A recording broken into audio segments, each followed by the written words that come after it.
Diálogos con la ciencia.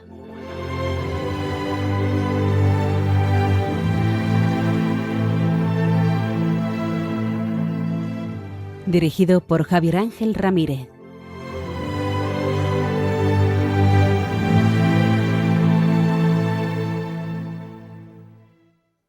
Buenas noches. Estamos en Diálogos con la Ciencia, el programa para ti, que sabes que la verdad existe y la buscas. En Radio María, gracias a Dios, todos los viernes en sus 2 primeras horas. Saben ustedes bien que cuando introduzco tan rápido el programa es que tenemos un programa muy denso. Hoy tenemos una entrevista que les va a apasionar, así que vamos al grano. Saben que en cualquier momento pueden contactar con nosotros, aparte de que después de la entrevista podrán entrar por teléfono si quieren. Tienen el WhatsApp.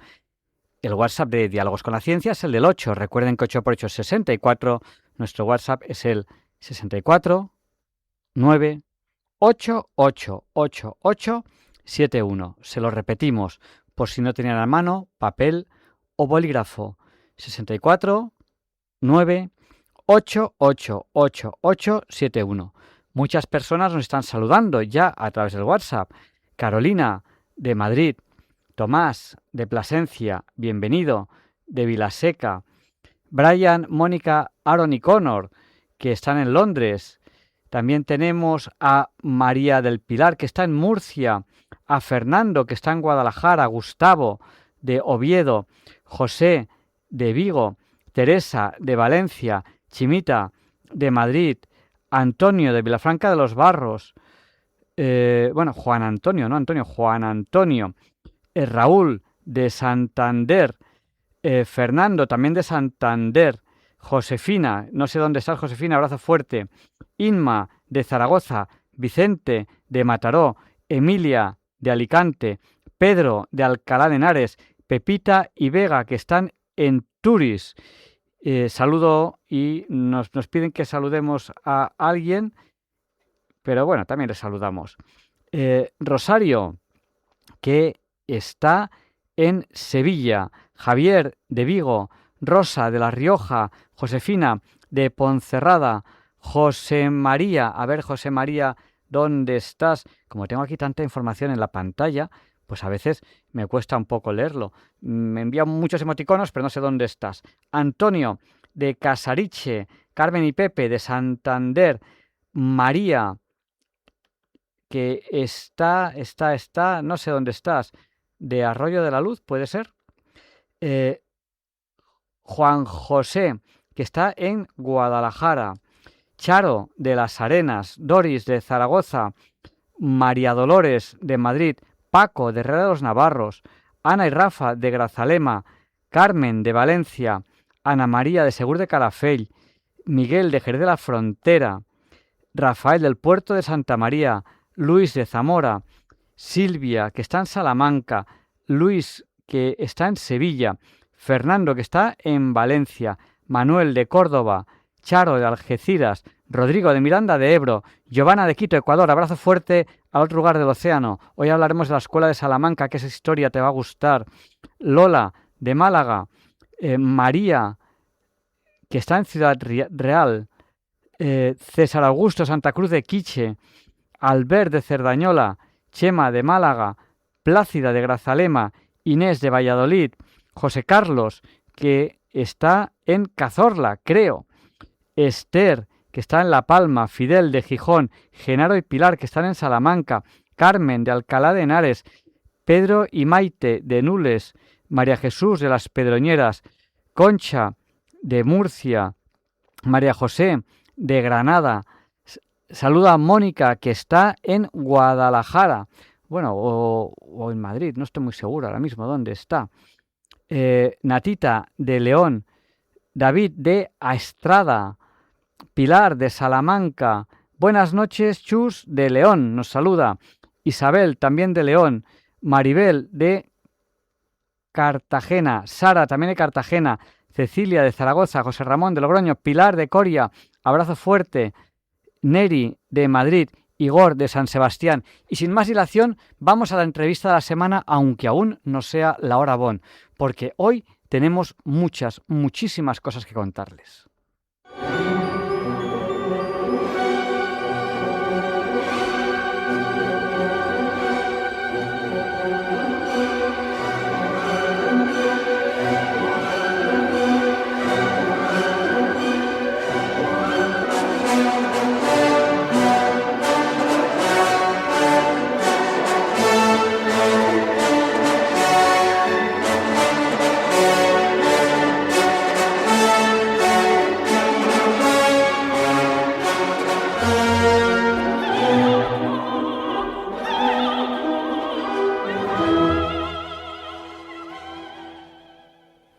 Dice Sándor que felicitemos a su abuela, que ha sido su cumpleaños.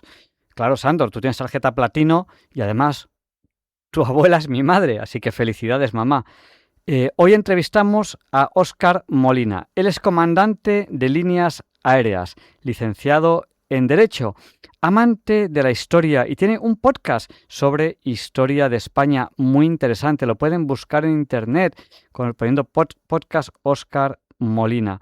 Con él queremos hablar de la Escuela de Salamanca. Buenas noches, Óscar. Muy buenas noches, Javier. ¿Qué tal estás? Pues gracias a Dios, todo bien. Aquí estamos una semana más, que no es poco, en Radio María. Gracias a Dios, gracias a Radio María y gracias a los oyentes que todavía quieren escucharnos.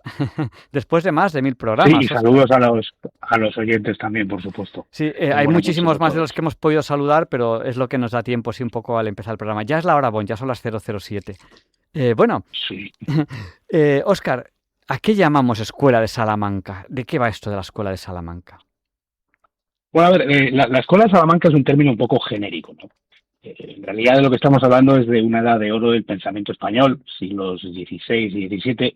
Hablamos también de la irradiación al resto del mundo de ese pensamiento y, por supuesto, la influencia en la conformación del mundo que conocemos hoy, ¿no? Es más un estallido de excelencia, digamos, ¿no? En un montón de áreas. La teología, el derecho, la economía, la ciencia política, incluso en las ciencias naturales, ¿no? La Escuela de Salamanca es sin duda, sin ninguna duda, una de las escuelas que podríamos decir más brillantes, ¿no? Del pensamiento de la historia del hombre. A pesar de ser tan poco conocida incluso por nosotros, ¿no?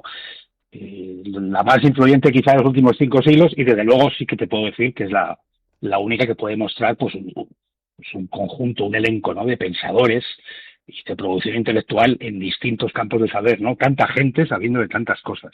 Uh-huh. Bueno, es un tema muy interesante. Te voy a preguntar ahora un poquito por esto que llamamos ilustración y modernidad, pero antes de eso, cositas del directo. Hay muchos oyentes que me están preguntando porque Ruth, que tiene una sección en Diálogos con la Ciencia, que hoy no va a poder emitirla porque ha estado estudiando para un examen de patrón de embarcaciones de recreo, me preguntan si ha aprobado o no. Sabemos que ha aprobado, aunque aún no han salido las notas, porque tenemos los resultados del examen y sabemos que ha aprobado. Muchas gracias por preguntar. Y está todo el día navegando, ya con un barquito que no necesita título para practicar. Así que abrazo fuerte. ¡Qué envidia, oye! Sí, de hecho ya me lleva a mí. Ya yo siempre llevaba el barquito y ahora ya me llevan a mí. Pero bueno, supongo que es ley de vida, ¿no? Y al final es ley de vida, pues acabarán llevándome en un carrito, en una sillita, y bueno, pues es lo que es como tiene que ser la vida. Así vamos de generación en generación. Pero vamos a centrarnos en lo nuestro. Estamos entrevistando a Óscar Molina, con él estamos hablando de la Escuela de Salamanca. Una pregunta que quería hacerte, porque nos has hablado ya de estas escuelas, siglo XVI, siglo XVII, para centrarnos un poco en el tiempo. Podríamos hablar un poco de la Ilustración, de esa modernidad, que siempre nos han dicho que nace apartada de la fe, como una liberación de la fe. ¿Qué papel jugó realmente la Escuela de Salamanca en el siglo XVI para cambiar esa historia, digamos, de Occidente, por decirlo de alguna manera? A ver, en aquellas universidades, en aquellos claustros católicos, pues había dominicos, agustinos, jesuitas. La gente no estaba aislada del mundo. Esta gente vivía en el mundo. Y en un mundo, además, que estaba cambiando a una velocidad alucinante. Ten en cuenta que aparece el nuevo mundo, ¿no? Que empieza la globalización.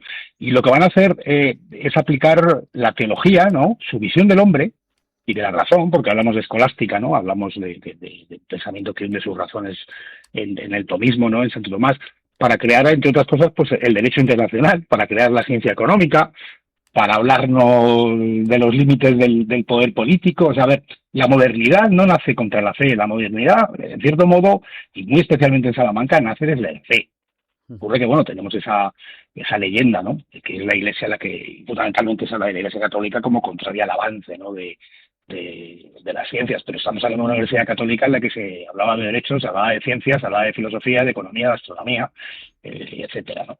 Realmente, si lo piensas un poco, la escolástica lo que trata de congraciar, ¿no?, es la razón y la fe, y Salamanca bebe de esa escolástica, ¿no?, de una tradición además escolástica española que posiblemente sea el padre o el mayor exponente de la escolástica es Tomás de Aquino, pero posiblemente el país con una tradición escolástica mayor sea España.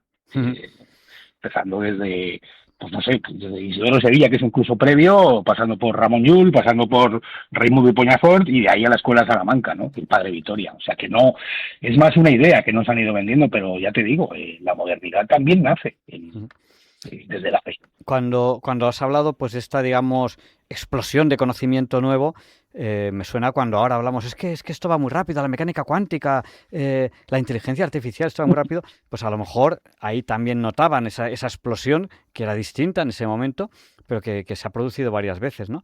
Estamos hablando del siglo XVII y precisamente nos has contado que en España. ¿Y por qué? ¿Por qué esta explosión de conocimiento nuevo se produce en España y no en otro lugar de Europa?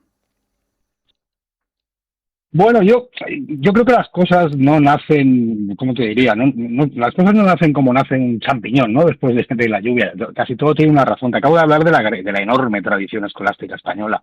Tienes que tener en cuenta también que tenemos universidades de las más antiguas de Europa, entre las mejores de Europa, concretamente Salamanca. Pero sobre todo las cosas nacen cuando una sociedad se va a enfrentar a algo nuevo, ¿no? Y eso es exactamente lo que ocurre con la España del siglo XV y XVI. España se convierte en la primera potencia global de la historia y se encuentra gobernando territorios en medio mundo, ¿no? Y claro, con esto aparecen cuestiones que la gente antes no se había planteado, cuestiones tales como, a ver, ¿cómo vamos a tratar a esta gente? ¿Tiene los mismos derechos que nosotros? Incluso, ¿es legítimo conquistarlos? Entonces ahí es donde una universidad como la de Salamanca, que entonces ya te digo era comparable a cualquier centro intelectual de Europa, o si me apuras incluso superior, ¿no?, a París, a Bolonia, a Oxford, más la tradición escolástica, más ese mundo nuevo que aparece, ¿no? Tú lo acabas de decir, el Big Bang. Yo siempre digo que Salamanca fue en cierto modo una especie de Silicon Valley, ¿no? Que fue capaz de algo que yo digo mucho en el podcast, ¿no? Y es que el mundo pasó de la Edad Media a la modernidad de la mano de España, en muchas cosas, ¿no? Navegación, etcétera, pero en las herramientas conceptuales nacen en Salamanca, las que permiten pasar de un mundo medieval a un mundo moderno, nacen en Salamanca, o gran parte de ellas, ¿no? Y es por esto, ¿no? Porque nos enfrentamos a algo que era nuevo, pero además estábamos muy bien preparados, ¿no?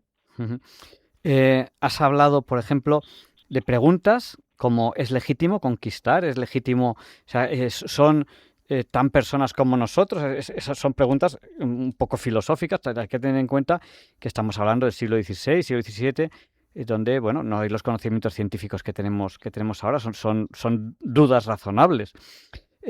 Y bueno, a lo mejor esto es el inicio un poco de los derechos humanos, ¿no?, que se suelen vincular al mundo anglosajón o incluso a la Revolución Francesa, pero ¿por qué Francisco de Vitoria y los teólogos españoles realmente hablan de esta dignidad humana universal que es anterior a nada de lo que puedan hablar en otros países, ¿no? Nos has hablado estas preguntas que tú nos acabas de comentar ahora mismo. Sí, bueno, no había salido todavía el nombre del que podemos llamar el que comienza, ¿no?, el fundador de la Escuela de Salamanca, que es Francisco de Vitoria, ¿no?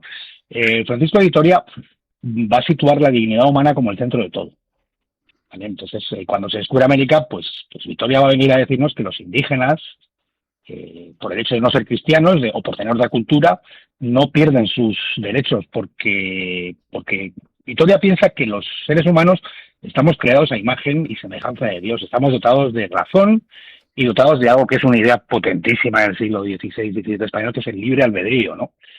Tienen derecho a la vida, a la propiedad y tienen derecho hasta gobernarse. Entonces, claro, esto plantea un montón de dudas, ¿no? Plantea un montón de dudas, entre ellas las del propio emperador, Carlos I, que ante el dilema moral de saber si esa conquista es legítima, le va a consultar a él, le va a consultar a Francisco de Vitoria. Francisco de Vitoria va a contestar en una obra que se llama De Relectio Indis, en la que nos cuenta todas las cosas, ¿no?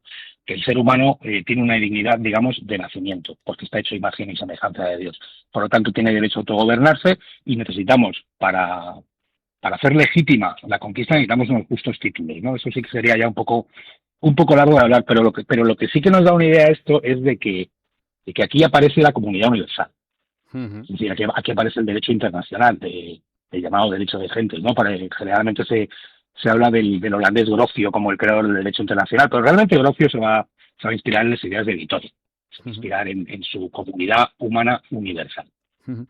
Que es un tema que, aunque parezca increíble, es candente a fecha de hoy. ¿Hasta qué punto puede, pues yo qué sé, el Estado, por decir de algo, retirar libertad a la persona, al ciudadano, a uno que es hijo de Dios? No, es que es por el bien de todos, es que no sé qué. Bueno, pues depende. Esas cosas también, depende de qué cosas, son muy discutibles, ¿no? No sé si quieres comentarnos algo más sobre qué aportó Francisco de Vitoria al derecho internacional, o con lo que has dicho está resumido. Porque... Bueno, debe estar resumido. Pero esto que acabas de nombrar, esto que acabas de decir, sí que creo que hay dos autores de la Escuela de Salamanca que son tremendamente notables. Uno de ellos es Suárez, que viene a decirnos que el poder no pertenece al rey, sino que el poder emana del pueblo y el pueblo lo delegan al rey, ¿no? Y luego otro que digamos que es mucho más revolucionario, que es Francisco, el padre Mariana. Padre Mariana, el padre Mariana defendía incluso el tiranicidio, ¿no? En casos extremos de que el poder abusara del individuo, del ciudadano. Hay por ahí una versión, digamos, un poquito apócrifa que, bueno, no sé si sabéis que los franceses llaman a su república, la llaman Mariana. Uh-huh. Y hay quien dice que es que tiene su origen en los textos del padre Mariana, que por cierto, en la Europa protestante estuvieron prohibidos durante muchísimo tiempo. Como veis, la Escuela de Salamanca no nos habla solo de filosofía, digamos, antropológica, sino también de filosofía política. Ya te digo que abarcó tantísimos campos que es realmente ese Silicon Valley del que te hablaba, ¿no? Es una opinión personal que tengo, y es que todavía ahora, en el siglo XXI, en España falta mucha cultura económica. Yo tengo muchas ganas de tener aquí en Diálogos con la Ciencia una sección de economía un poco dura, un poco de alguien que sepa de verdad de economía y que nos cuente cosas. Lo digo porque, relacionado con la Escuela de Salamanca, pues sorprende ver a frailes y teólogos hablando de economía pura y dura, de inflación, de precios, de tipos de cambio. ¿Y por qué estos monjes, estos frailes, se preocupan de cosas tan mundanas, incluso, que es una pena, tan mal vistas como la economía, cuando la economía es absolutamente necesaria para el desarrollo de las civilizaciones, para el desarrollo del mercado, que es importante? O sea, no hay civilización sin mercado. Entonces, ¿por qué los frailes se ocupan de esas cosas tan mundanas, incluso a fecha de hoy tan mal vistas? Bueno, pues se van a ocupar porque, ya te digo, o sea, como todo parte del hombre, ellos van a ver la economía con un fundamento, digamos, moral, un fundamento antropológico. El mercado que luego nos enseña Adam Smith, ¿no? El mercado, digamos, del liberalismo de 2 siglos después, pues nos habla del valor subjetivo de las cosas, de un mercado autosuficiente que se autorregula. Bueno, ya lo sabemos, ¿no? La mano invisible de Adam Smith y tal. Los teólogos de Salamanca tienen interés en el mercado porque lo ven como un instrumento al servicio del hombre, otra vez, volvemos al hombre, ¿no? Y de la justicia.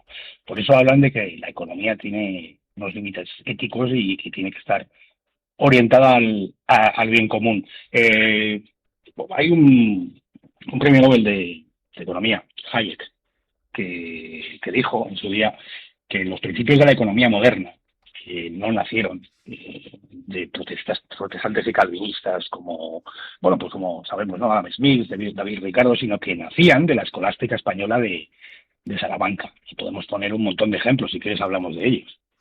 Bueno, no sé hasta qué punto tendremos tiempo, porque son tantísimos los temas de los que tenemos que hablar que bueno, eso ya un poco lo que consideres, pues nos vas tocando un tema más o un tema otro. Yo quiero recordar a los oyentes que estamos en Diálogos con la Ciencia en Radio María, estamos hablando de la Escuela de Salamanca, pero hay un programa muy asociado a este, que es el del 26 de junio de este año, que hablamos del Real de A8. Estuvimos entrevistando a una persona que ha escrito mucho sobre el Real de A8 y que es una moneda pues realmente muy, muy importante, ¿no? Y bueno... la primera divisa global de la historia, Javier. Claro. Para que nos entendamos. Sí. O sea, ahora que hablamos de globalización, o sea, la única moneda con la que se podía comerciar en cualquier lugar del mundo conocido en ese momento, que ya era prácticamente todo el mundo, lo que era conocido en ese momento. Pero fíjate, ahora que dices esto, ahora que hablas de globalidad, hay un sabio de Salamanca que se llama Tomás de Mercado, curiosamente, que supo ver cómo el dinero valía distinto en un sitio que en otro. Un poco la línea, ¿no?, de las divisas de hoy. Si el dinero abundaba en Sevilla cuando llegaba la flota de Indias, pero en Amberes, por ejemplo, por decirte algo, no había tanto, pues el dinero era más caro en Amberes. Y claro, esto al final, ahí ya venían los linces, ¿no?, que eran los banqueros genoveses que hacían fortunas con una cosa que llamaban el arbitraje. Compraban dinero barato en un sitio y lo vendían caro en otro. Bueno, lamentablemente la corona española tardó mucho en entender esto, ¿no? Pero hasta tal punto llegaba, digamos, la profundidad del pensamiento salmantino en lo que se refiere a la economía, ¿no? Bueno, hay una persona, no recuerdo el nombre, lo pueden buscar en internet, que hizo eso cuando salió el Bitcoin. Resulta que el Bitcoin en unos lugares del mundo tenía un precio y en otros lugares tenía otro. Entonces él ponía un ordenador a comprar y vender súper rápido y se hizo multimillonario en muy poco tiempo. Y era simplemente... Bueno, lo que le hubiera venido a Felipe II, ¿ok? Le hubiera venido esto a Felipe II. Claro, este lo hizo con un ordenador, con Bitcoin súper rápido, y lo que hacía era comprarlo a un precio en un lugar e instantáneamente venderlo en otro lugar a otro precio y luego, y así, y creó un looping y se hizo multimillonario y lo estuvo, creo que estaba en juicio, no sé si creo que estaba en la cárcel, no estoy muy seguro, por ese tema y otros temas también, pero bueno.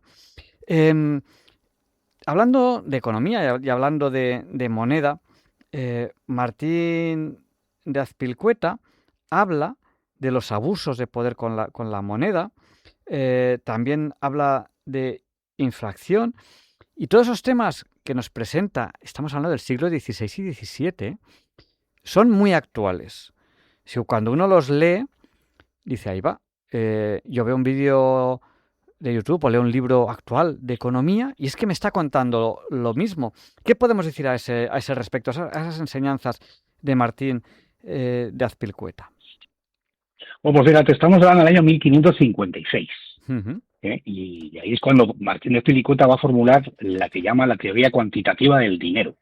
Se da cuenta, bueno, de algo que hoy nos resulta muy obvio, ¿no? El dinero vale menos donde hay mucho que donde hay poco.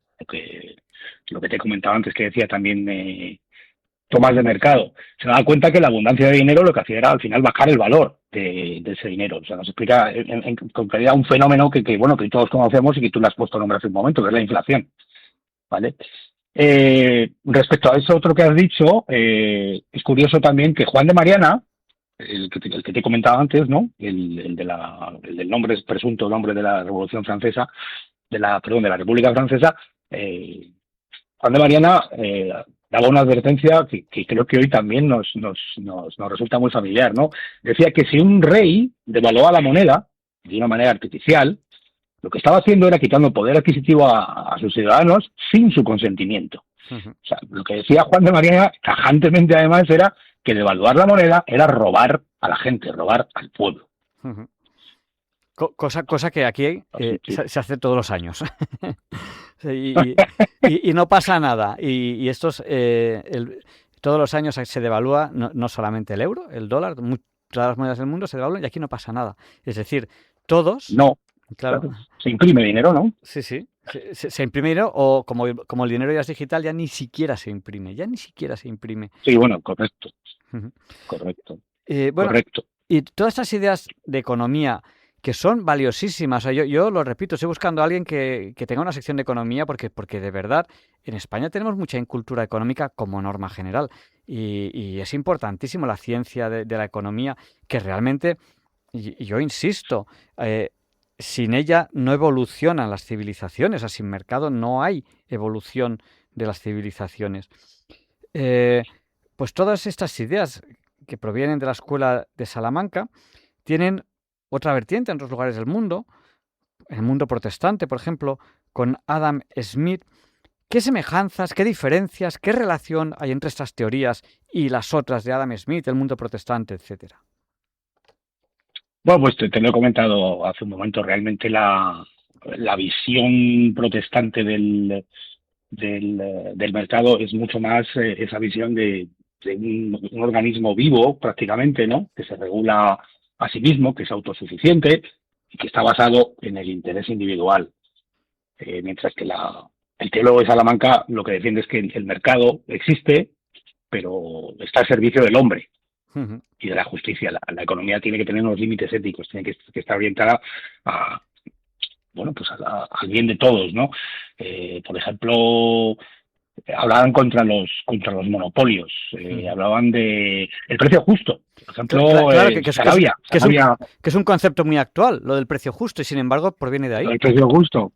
Ujú. Bueno, pues Sarabia, otro salmantino, cuando habla de precio justo tampoco se refiere a un precio que fije el Estado, ¿no? O que Ujú. fije la autoridad. Precio justo, a ver, algo tan básico hoy, ¿no? Pero era el que surgía libremente entre el comprador y el vendedor, es decir, el precio de mercado, la oferta y la demanda. Pero Ujú. claro, ellos no separaban la oferta y la demanda, sino que te decían que el mercado debía ser moral. Ujú. ¿Vale? El problema no era ya tanto que un precio pues, fuera muy alto, fuera muy bajo, sino que se hubiera obtenido de una manera justa. Es una idea bueno, que nos parece sorprendentemente moderna, pero ya estamos viendo que no lo es tanto, ¿no? Porque aquí lo que estamos distinguiendo es entre el funcionamiento de ese supuesto ser vivo, que es el mercado, y el comportamiento inmoral que lo puede llegar a distorsionar, ¿no?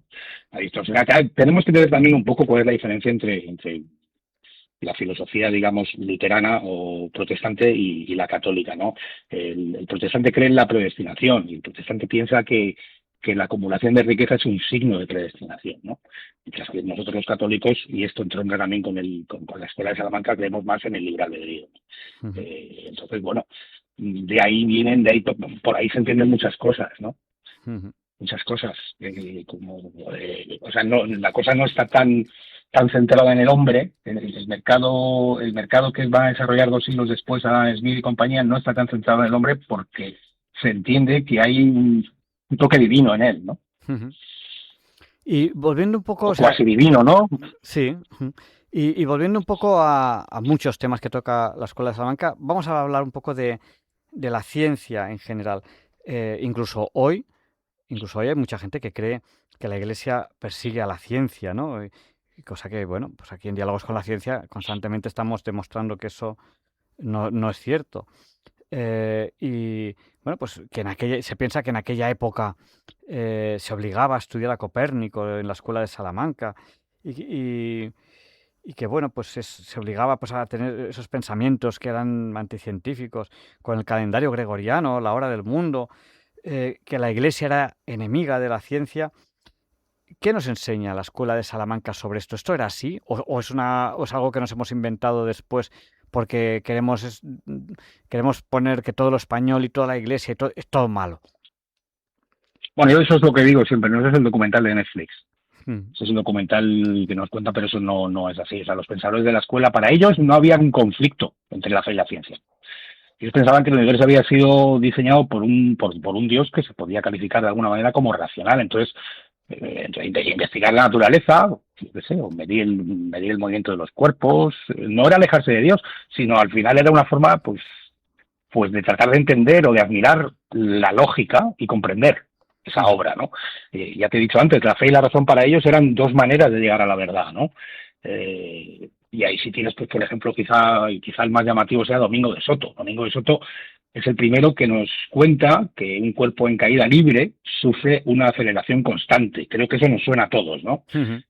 Aunque no llegó a formular con la exactitud que hicieron luego Galileo y por supuesto a Newton, ¿no? Que es el auténtico, el padre final de todo esto, una ley de gravedad, ¿no? Pero eso está ahí. Has Ujú. hablado, creo, del calendario gregoriano. Sí. Ujú. Lo he Bueno, mencionado. Ujú. sí, pues el calendario gregoriano, que es el calendario por el que nos regimos hoy, bueno, existen más calendarios, está el calendario chino, etcétera y tal, pero vamos, digamos el calendario por el que podemos decir con el que podemos decir que todo el mundo se entiende, es obra o nace iniciativa de un papa, el Papa Gregorio, y claro, como puedes imaginar, pues hacen falta cálculos matemáticos súper precisos, ¿no? Matemáticos y astronómicos súper precisos. Bueno, pues esos cálculos se hacen en la Universidad de Salamanca. Ujú. Eh, Fundamentalmente hay un catedrático de matemáticas allí, Pedro Chacón, que es, digamos, quien dirige la orquesta. Pero claro, también hacía falta una tremenda excelencia en todos los temas astronómicos, ¿no? Y es que también creo que merece la pena destacar que mientras en la mayor parte de Europa estaba prohibido, por ejemplo, estudiar a Copérnico, pues en la Cátedra de Astronomía de Salamanca era obligatorio. Ujú. Quiero decir, estaba prohibido estudiar a Copérnico por hereje, mientras que en España era obligatorio, o sea, para que veas realmente lo enemiga de la ciencia que era la Iglesia Católica, ¿no? Para que nos hagamos una idea. Ciertamente, además, si lo piensas, sin ese conocimiento cosmográfico, etcétera, los marinos españoles no podían haber sido, pues eso, pues lo que fueron durante 2 siglos, ¿no? Algo inalcanzable en la técnica marina, en la construcción de barcos, etcétera, inalcanzable para el resto de Europa, ¿no? Todo eso no nace o sea, no nace, como te he dicho antes, como un champiñón cuando llueve. Todo eso requiere trabajo, requiere ciencia, y esa ciencia estaba en las aulas de Salamanca. Ujú. Enseguida vamos a abrir el micrófono a los oyentes, lo digo por si alguien quiere participar, que se vaya preparando. Pero yo creo que antes de eso, aunque habría muchísimo que hablar sobre este tema, eh, unas preguntas así un poco genéricas. ¿Por qué, siendo tan importante como realmente fue la escuela de Salamanca, lo hemos visto con esto que hemos hablado, pero por muchas otras cosas, es tan desconocida para el público general? Prácticamente no se habla de ello. Bueno, yo creo que igual que tantas cosas, ¿no? Porque los españoles o no hemos querido dar la batalla del relato, o hemos perdido la batalla del relato, o no nos interesa, o no nos ha interesado la batalla del relato, ¿no? Pero la segunda, la has dicho tú un par de veces y hemos hablado largamente sobre ella, porque se sigue creyendo que la modernidad nace en oposición a la Iglesia. Y aunque la Escuela de Salamanca demuestra justo lo contrario, ¿no? Porque algunas de las ideas más modernas sobre la economía, sobre el derecho, sobre la ciencia, los derechos humanos nacen ahí, pues eso, o sea, afirmar eso no encaja con un relato que está tremendamente simplificado. Y yo creo que es eso. O sea, yo soy del Book y del Cow. Ujú. Yo estudié a Adam Smith, yo estudié a Hobbes, yo estudié a John Locke. Que nadie me entienda mal, me alegro muchísimo de haberlos estudiado, pero yo no estudié a Francisco de Vitoria, yo no estudié a Luis Suárez, yo no estudié al padre Mariana. Fue ya cuando empecé la carrera de Derecho, un poco en Derecho Natural sí que estudiamos un poco, ¿no? Entonces, si nosotros no somos capaces de mantener ese relato de algo que es nuestro, pues es evidente que nadie lo va a hacer, ¿no? Ujú. Y Y claro, tiene que venir un señor premio Nobel de Economía para decirte que oye, sí, dime, sí, y una pregunta dime. a lo mejor un poco doble. Nos has hablado de economía, de política, de derechos humanos. Eh, Son conceptos que provienen o sea, el mundo. ¿Cómo sería el mundo si la escuela de Salamanca no hubiese hablado de estos temas? ¿En qué mundo viviríamos? Claro, es una hipótesis, es muy difícil de saber, ¿no? Pero si esto no hubiese ocurrido, esto es como si, imagínense, por ejemplo, que no se hubiese inventado la rueda, pues no habría coches, por ejemplo, ¿no? Entonces, ¿cómo sería el mundo si no hubiese habido escuela de Salamanca? En qué estaríamos No, ahora? no habría coches. Ni bicicletas. Yo vendría aquí a la radio caminando, tampoco habría Bueno, creo que motos. fue Newton, ¿no? ¿No fue Newton? Eh, el- Efectivamente. Creo que fue Newton, no sé, creo que fue Newton, no estoy seguro, el que dijo que... ¿Me oyes bien? sí, sí, sí, sí, ¿Oye? sí, sí, Sí, se creo oye, que sí. fue el que dijo que él había caminado a hombros de gigantes, ¿no? Ujú. creo que fue él el que dijo que había caminado a hombros de gigantes, ¿no?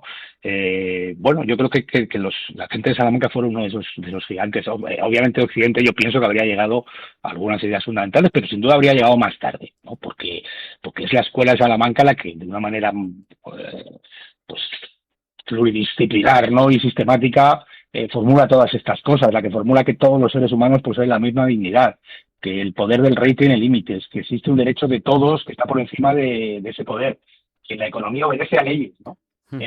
Todas estas ideas fueron desarrolladas después con otros pensadores europeos, eso es cierto, pero Salamanca fue posiblemente en la época moderna la que sembró estas ideas, ¿no? Fue la que, ya te digo, ayudó al ser humano desde un punto de vista conceptual a pasar de la Edad Media a la modernidad, ¿no? Pues yo creo que podemos abrir el micrófono a los oyentes. Si alguien quiere participar ahora, ya saben que cuando digo ahora, que digo así, ahora, es que no hay mucho tiempo, porque el tiempo en la radio pasa volando. Pues si quieren participar ahora, en directo, en el programa, tienen que llamar. ¿A qué número? Cojan papel, cojan bolígrafo, al 91 005 94 19. No tarden. Si quieren participar ahora, en directo, en el programa, tienen que llamar al 91 005 94 19. Les recordamos que estamos en Diálogos con la Ciencia, en Red María, entrevistando a Óscar Molina. Él es comandante de líneas aéreas, licenciado en Derecho, amante de la historia. Tiene un podcast sobre historia de España, no se lo pierdan, búsquenlo. Y con él estamos hablando de la Escuela de Salamanca. Bueno, pues mientras recibimos esa primera llamada, si alguien nos llama, ¿cómo podríamos resumir para un oyente que a lo mejor ha llegado tarde a la entrevista? Porque la radio es así. Uno va en coche, pierde una emisora y tal. Oye, ahí va, están hablando de la Escuela de Salamanca. ¿Qué es esa Escuela de Salamanca? ¿Cómo podríamos resumir en pocas palabras qué es esto de la Escuela de Salamanca y un poco la entrevista que hemos tenido y de qué hemos hablado?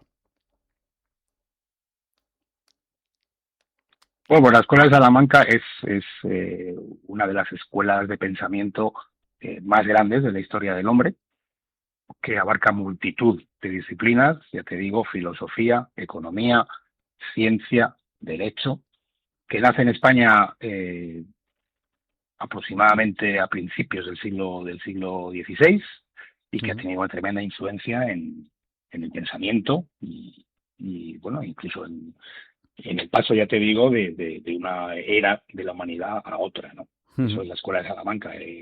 Hay un montón de autores, o sea, si te pones a nombrar autores, ya te digo, no creo que vayas a encontrar una escuela de pensamiento que tenga tantísimos, ¿no? Y es una escuela que además tuvo su importancia porque los propios reyes, emperadores, digamos que hicieron uso, ¿no? de aquellas ideas. Y curiosamente, en España Sí. es la gran desconocida. Me estaba buscando una lista, sí, dime. Y curiosamente en España es la gran desconocida, la Escuela de Salamanca. O sea, sí, curiosamente es la gran desconocida. Cuando hablamos de economía, de política, de ciencia... Sí, es una gran desconocida. Prácticamente no se habla de ella, cuando el mundo no sería el mismo. Vamos a dar paso a una primera llamada que nos ha llamado al 91 005 94 19. Buenas noches, el micrófono es suyo. Adelante, cuéntenos. Sí, buenas noches, Javier Ángel. Buenas noches, Óscar Molina. Le llamo de La Palma. Soy Mauro. Buenas noches. Buenas noches. Vamos a ver esta corriente nacida en Salamanca, a la cual me unen, en este caso, afección por familia, por visitar y por crear profesionales ahí. Esta corriente escolástica de esa época y con la influencia y regrame que tiene Salamanca, ¿cómo influyó en el descubrimiento de América para gestionar ese imperio y bueno, hasta Filipinas y demás? Esa es la pregunta, ya que hablamos de economía, de crisis en toda esa parte económica o de ampliación del imperio. O sea, ¿cómo influyó esa corriente o no tuvo nada que ver, sino que funcionaban más los puertos de Sevilla con ese puerto de Indias? Pues, Mauro, te respondemos a través de las ondas. Muchísimas Gracias. gracias. Un Buenas abrazo. noches. ¿Qué le podemos decir a Mauro? Bueno, yo diría que sí que tuvo mucha influencia en la gestión, de un mundo nuevo, ¿no?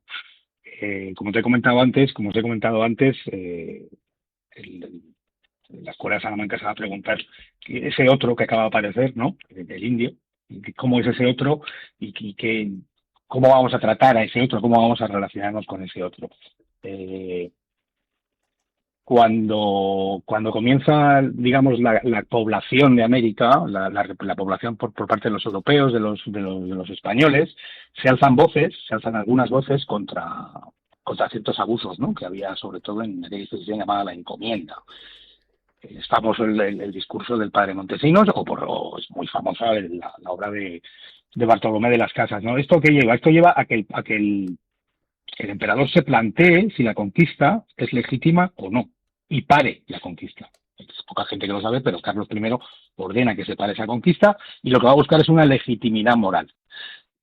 Esa legitimidad moral se va a traducir en un debate conocido que se llama la controversia de Valladolid, en el que va a participar, entre otros, Ginés de Sepúlveda, que es de la Escuela de Salamanca, y lo que va a ser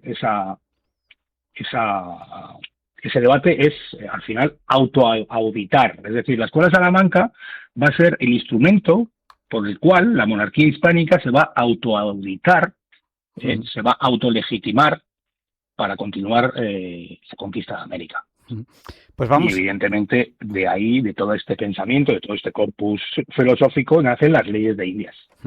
Pues vamos a dar paso a Carmen también, que nos ha llamado al 91 005 94 19. Es muy importante lo que acabas de mencionar de las leyes de Indias, que la gente debería leérselas porque están muy bien hechas.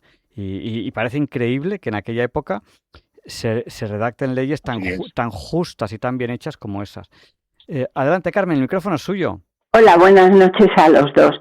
Mira, me encanta el tema porque todo el tema de derechos humanos es tan bueno, tan necesario, tan importante, pero estáis hablando además de las leyes de Indias. Pues yo os voy a decir una cosa. Yo llamo desde Medina del Campo y aquí tenemos una reina, Isabel la Católica, que murió y que en 1504 ya dictó un codicilo por el que se regía cómo había que tratar a los nuevos pueblos indígenas que encontraron en América. Eso fue antes del siglo XVI, bueno, fue en 1504, a comienzos del siglo XVI. Y ese codicilo habla clarísimamente de cómo había que tratar a esos hijos españoles, porque resulta que la reina no se olvidó de ellos, al contrario, dejó clarísimo que eran ciudadanos españoles y con los mismísimos derechos que los que estaban nacidos en España, que todavía no era una España, empezó a serlo, ¿no? Pero todavía no era una España como la que conocemos ahora, y ella ya hablaba de derechos humanos.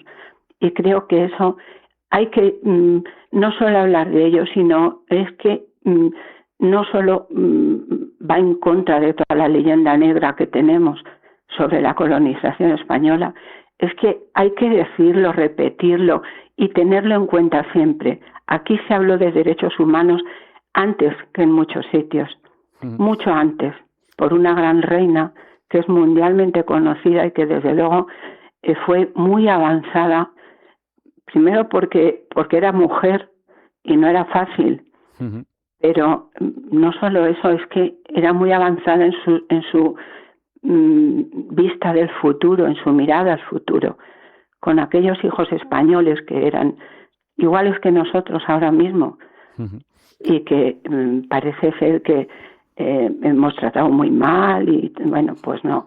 El codicilo de nuestra reina Isabel lo dice clarísimamente y yo recomiendo a la gente que lo lea si puede por internet, seguramente es fácil. Pues me gustaría mucho. Muchas gracias, Carmen.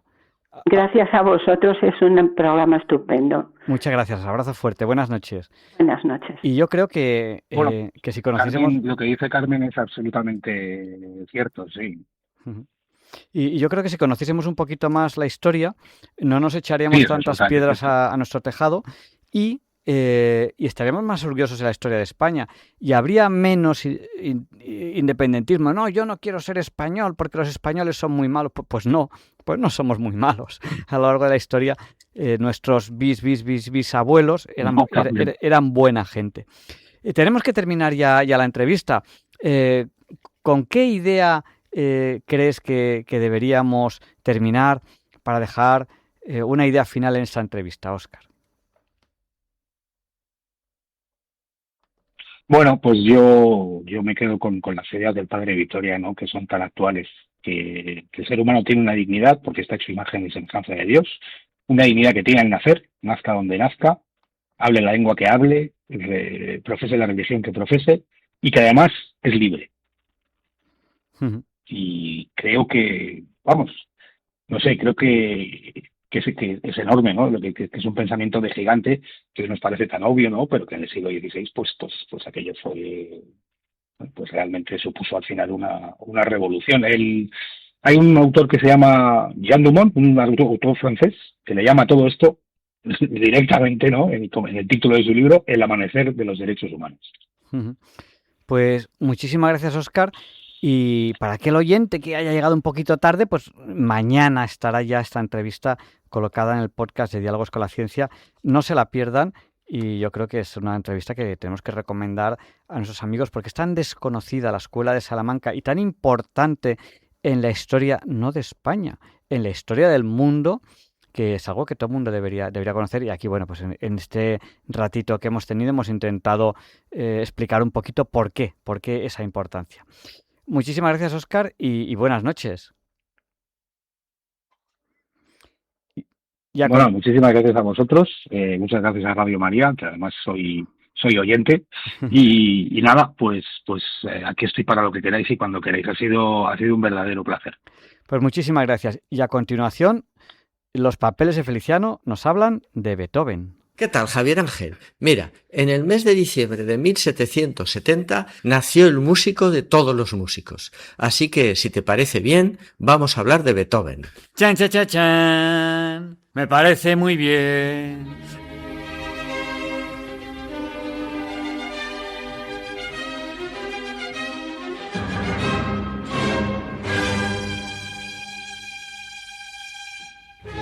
A finales del siglo XVIII todavía gozaban de mucho éxito en las cortes europeas los conciertos de niños prodigio, que tan de moda había puesto el mismísimo Mozart. Por eso, cuando Beethoven, con apenas 4 años de edad, se puso delante de un piano, el matrimonio Beethoven, viendo las cualidades musicales del chaval, se frotaba las manos pensando que tenía en casa un nuevo Mozart y que a buen seguro los podría sacar de la pobreza en la que vivían. ¿Y Beethoven llegó a ser un niño prodigio como Mozart? La verdad es que Ludwig desde muy pequeñito ya apuntaba maneras de buen pianista, pero sus circunstancias familiares fueron muy distintas a las de Mozart.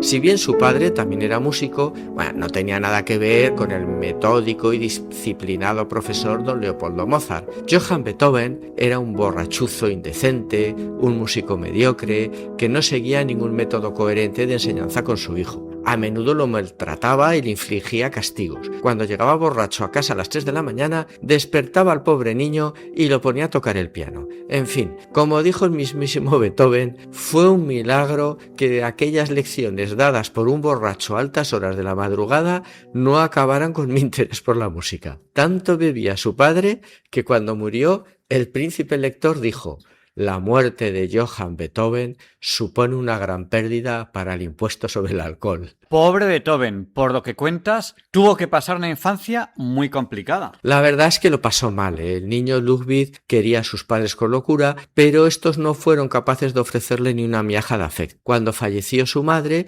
Ludwig, que era todavía un muchacho, pero estaba estudiando en Viena, no dudó en volver a Bonn para hacerse cargo de la educación de sus hermanos. Muchas noches le tocaba ir a buscar al dipsómano de su padre por las tabernas para llevarlo a casa totalmente borracho. Quizás esta desagradable situación familiar bien pudo ser la causa de la dificultad que tuvo Beethoven durante toda su vida para vivir en sociedad. Entonces, ¿Beethoven fue un genio de difícil trato? Dificilísimo, dificilísimo. Mira, ya desde niño despreciaba a sus semejantes. Fue muy mal estudiante e iba sucio y desarreglado. Y si le llamaba la atención decía, bueno, cuando me convierta en un dios, nadie se fijará en estas cosas. La verdad es que cuando se convirtió en un dios, sí que la gente se fijaba en esas cosas, pero claro, no le quedaba más remedio que aguantarlas.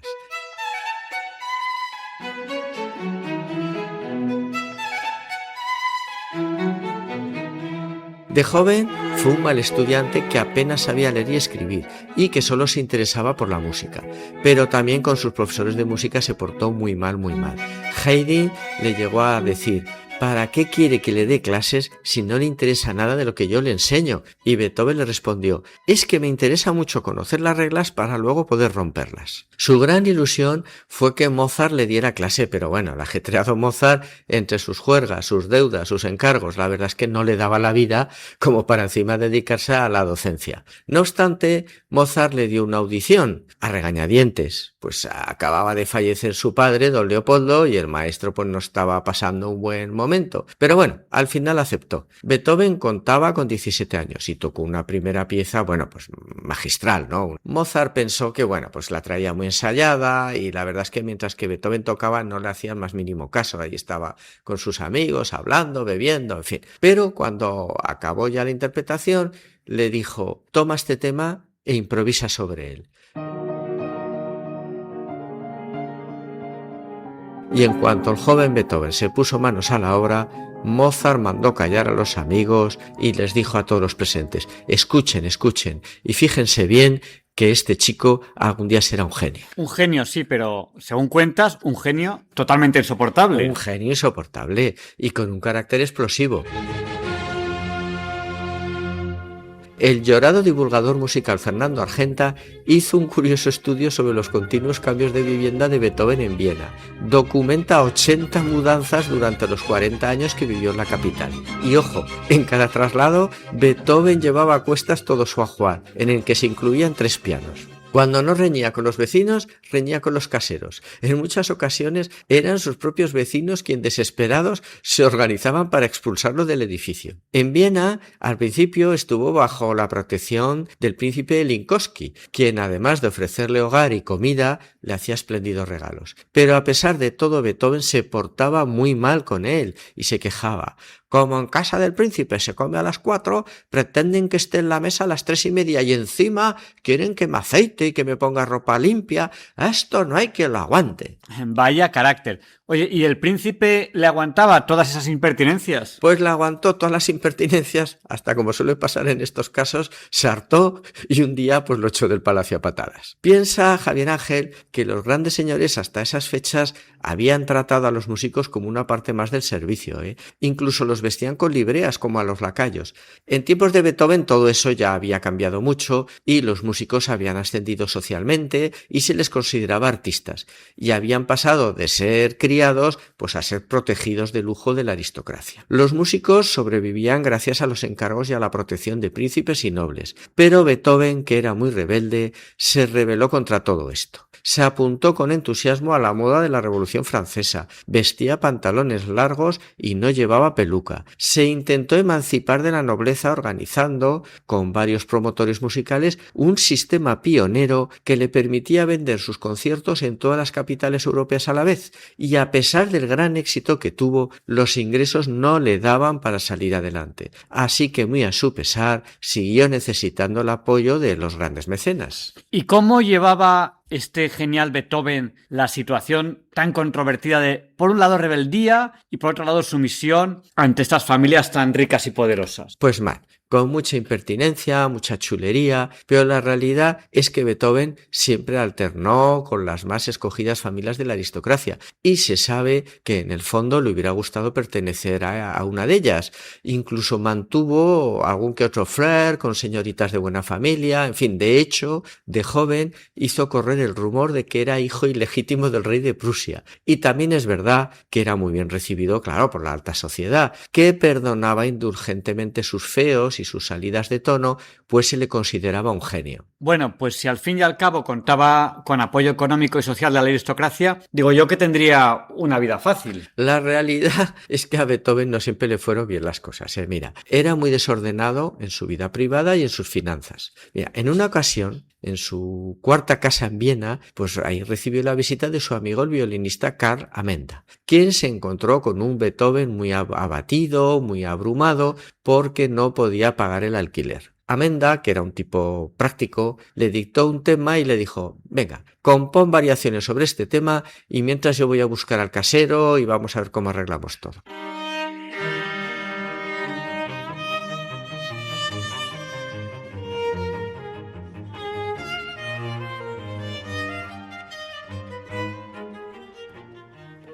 A las 3 horas, Amenda volvió con el casero, al que le dio las variaciones que acababa de escribir Beethoven y le dijo: llévaselas a tal editor que vive en tal calle, tal, ya verás que te las comprará seguro, segurísimo. El casero expresó sus dudas, ¿no? Pero al final pensó, bueno, nada se pierde por probar. Marchó con las partituras y al cabo de poco tiempo volvió muy sonriente y les dijo: no le sobrarán más papelicos de esos. Tenemos muchos testimonios de los amigos que visitaban sus distintos domicilios, ¿no? Y todos son estremecedores. Carl Maria Weber escribió: lo encontramos en una habitación pobre y yerma. El desorden era absoluto. Esparcidos por el suelo había dinero, partituras, ropa, un orinal a medio llenar y 3 pianos sin patas. En la mesa había varios vasos y platos descascarillados con restos de comida. El mismo Beethoven vestía una bata andrajosa con los codos rotos. Con este caos, no me extraña que se llevara mal con los vecinos. Muy mal, muy mal. Beethoven tenía un carácter muy explosivo, montaba una tempestad y a los pocos días se allanaba y pedía perdón. Por eso, cuando se enfadaba con los vecinos, con el casero o con el Sunsun Corda, abandonaba la casa todo ofendido y buscaba un nuevo alquiler. Y cuando pasaba un tiempo se ablandaba y deseaba volver a la antigua vivienda. En Baden se empeñó en volver a alquilar una casa de la que anteriormente había salido, desafiado con todo el vecindario. Entonces Beethoven, muy mohino, envió a negociar a su amigo Schlinder con el dueño. Después de un largo tira y afloja, volvió Schlinder triunfante y le dijo: el casero consiente en que vuelvas siempre y cuando le garantices que te vas a portar bien, que no vas a reñir con los vecinos y que además vas a poner contraventanas abatibles en las ventanas. Beethoven aceptó y así quedó la cosa. Oye, ¿y eso de los contraventanas para qué era? ¿Para que no le viesen los vecinos o algo así? ¿Para que no riñera con ellos? Pues mira, después de algún tiempo se supo por qué el casero le había pedido lo de las contraventanas. Resulta que como Beethoven componía por impulsos y sobre todo mirando el paisaje por las ventanas, la vez anterior había dejado las contraventanas llenas de escritos y papelitos pegados con sus ideas. Y cuando lo echaron, el casero las desmontó y las vendió a muy buen precio en el balneario a los admiradores del genial músico. Como verás, Javier Ángel, ya existía la mitomanía en esos tiempos. Pues sí. Oye, y a propósito, si reñía con todo el mundo, ¿cómo se llevaba con sus empleados, con sus criados? Pues imagínate, su libro de contabilidad lo dice todo, 30 de julio ingresa la señora Hunter, 26 de agosto se va la señora Hunter, 6 de septiembre ingresa la chica de servicio, 22 de octubre se va la chica de servicio, y así todas las hojas del libro, ¿no? Como tenía todo tan desordenado y por el suelo, un día fue a buscar queso a la despensa y se lo encontró envuelto nada menos que la partitura del Kyrie de su Misa Solemnis, que por cierto llevaba varios días buscándola.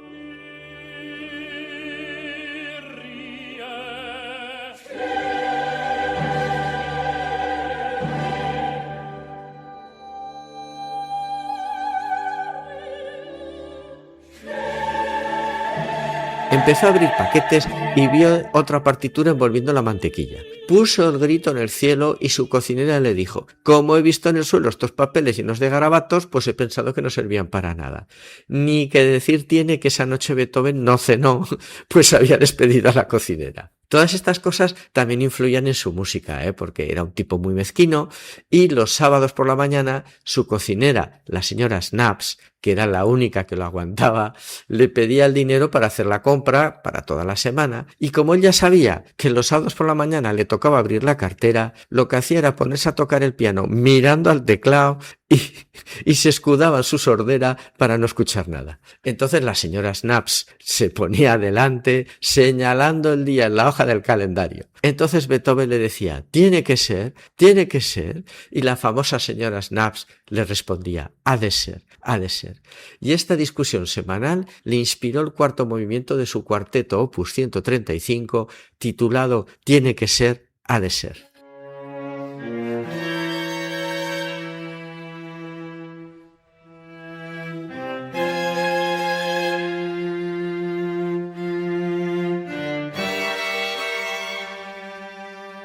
Bueno, Feliciano, hoy y por un día, sin que sirva de precedente, no has nombrado a Pepín Bello. Claro, lógicamente no pudo conocer Pepín Bello a Beethoven. Pues en eso tienes razón, porque no se pudieron conocer, porque claro, vivieron en siglos distintos. Pero eso no quita para que Pepín fuera un gran beethoveniano, ¿eh? Pero mira, ya que hablamos de Pepín, vamos a nombrar a Buñuel, ¿no? Buñuel tenía un gran sentido del humor, pero contaba muy mal los chistes. Un día, hablando con el embajador alemán en Madrid, le dijo, mire, los tres personajes más importantes de Zaragoza son Beethoven, Goya y Buñuel. Y el embajador le respondió, pero si Beethoven no era español. Y entonces Buñuel le respondió, muy gracioso, sí, pero era sordo.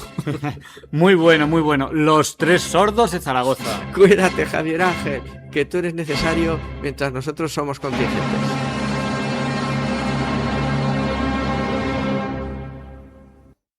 Y a continuación, Leonardo Daimiel, Per de Madrid. Buenas noches, queridos oyentes de Radio María. Celebro estar de nuevo con ustedes en esta nueva ocasión de Pensar y Sentir. El texto que les voy a leer hoy ha sido escrito por el teólogo y escritor español Olegario González de Cardedal, que lo publicó con el título de Difícil libertad.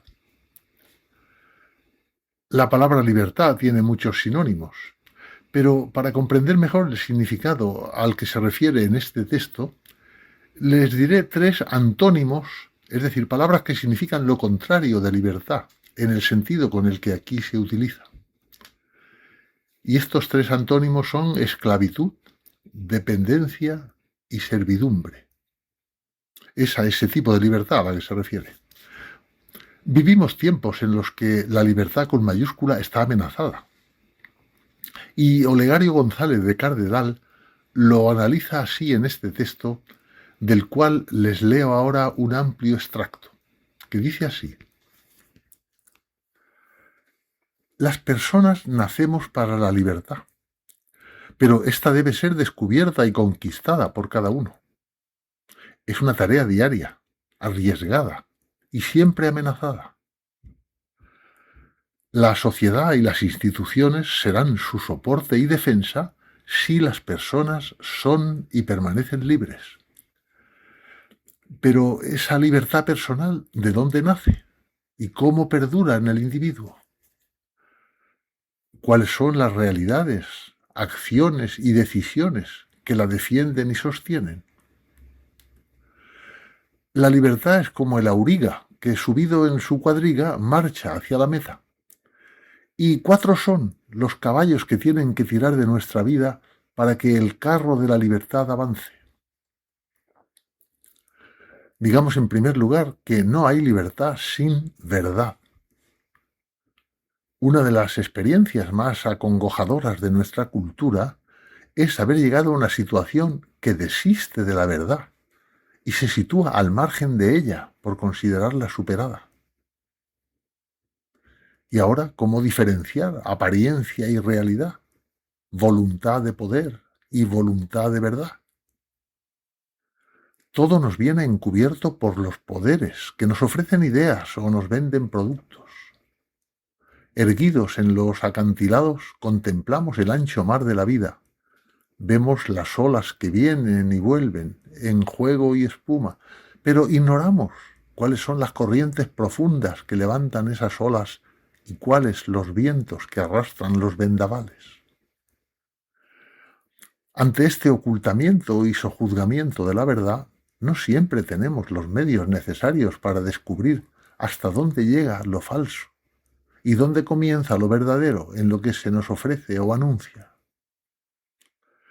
Quedamos a merced del espectáculo, de la presentación, ¿no? o del glamour con que se revisten los hechos, las ideas o las personas. Sin verdad no hay libertad, y llegar hasta aquella es la condición para que exista esta. Es perentoria la necesidad de su defensa, con el afinamiento crítico de nuestra inteligencia, discerniendo fondos y trasfondos para no quedar engañados. El segundo caballo de nuestra cuadriga es la justicia. No hay libertad verdadera sin referencia al prójimo. La humanidad hemos vivido un largo proceso hasta reconocer igual dignidad a todos los seres humanos más allá de todas sus diferencias. La definición aristotélica de la justicia, es decir, a cada uno lo suyo, ha configurado los tratados de moral y de derecho, definiéndola como dar a cada uno lo que le es propio. Justicia significa derecho, razón, equidad. Se es justo dando a cada uno lo que le es propio y lo que necesita para la realización de las tareas propias de la misión que le ha sido encargada. El tercer corcel que debe tirar de nuestra cuadriga para hacernos posible la difícil libertad es la solidaridad. Esta deriva de la común naturaleza humana y se explicita en las peculiares situaciones de gracia o desgracia, riqueza o pobreza, salud o enfermedad en que nos podemos encontrar. Lo que sufre o goza cada uno nos afecta a todos. Desde los primeros tiempos de la humanidad han surgido asociaciones, cofradías, fraternidades que incluían entre sus fines los de asumir y compartir todos las desgracias o pérdidas sufridas por algunos. Esto era más lacerante en el mundo rural, donde la pérdida de las cosechas, la epidemia de los ganados y las tormentas imprevisibles creaban situaciones extremas de indigencia, dejando a algunos miembros de la comunidad en la miseria.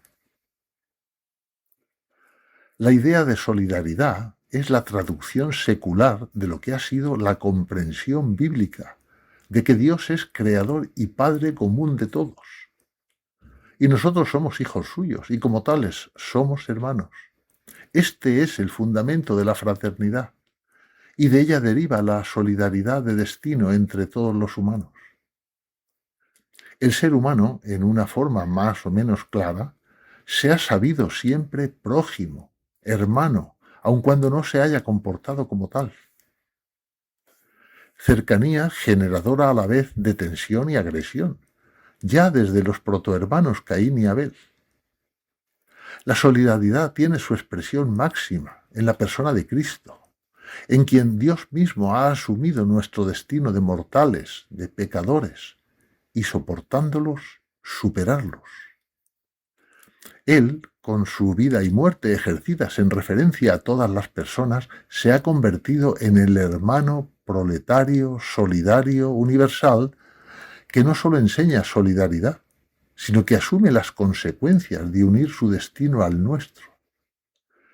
En su vida como maestro y ejemplo, en su muerte como intercesión y perdón, en su resurrección como victoria final. Él es el libre supremo que hizo de su soberanía y libertad servicio a todos los humanos. Hemingway puso como prefacio de su novela ¿Por quién doblan las campanas? Este texto del poeta John Donne. Nadie es una isla completo en sí mismo. Cada persona es un pedazo del continente, una parte de la tierra. La muerte de cualquier persona me disminuye, porque estoy ligado a la humanidad, y por consiguiente, nunca hagas preguntas por quién doblan las campanas. Doblan por ti. He dejado para el final la enumeración del corcel principal de la cuadriga, la referencia a Dios, que es la trascendencia sagrada que nos funda. Sin él, el ser humano no encuentra techo de cobijo ni suelo de sostén que necesita para su libertad finita. Él nos ofrece la potencia necesaria para un despliegue de nuestra existencia en la esperanza, no atenazada por la carencia del último sentido. La autonomía, reclamada como un absoluto sin un amor que la acompañe, se convierte en soledad. Termina así este texto escrito por Olegario González de Cardedal. Para mantener ardiendo la llama de nuestra libertad, hay que cultivar junto a la acción la contemplación. Nuestra cultura tiene que mantener su libertad, alimentando sus raíces y descubriendo los engaños que la amenazan. Para ello es necesaria una cultura de la interioridad y de la contemplación, con el cultivo del silencio y la soledad, el sosiego y la oración. Esto abre a la persona a su entraña, que incluye la silenciosa y amorosa presencia de Dios.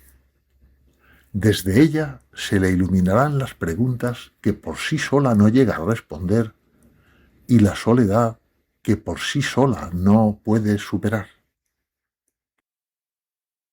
Muchas gracias, Leonardo, por habernos acompañado hoy a pensar y sentir. Y a continuación, Luis Antequera presenta la sección de Historia de Diálogos con la Ciencia, porque hoy no es un día cualquiera. It's a lovely day today, and whatever you've got to do, I'd be so happy to be doing it with you. But if you've got something that must be done, and it can only be done by one, there is nothing more to say, except it's a lovely day for saying it's a lovely day.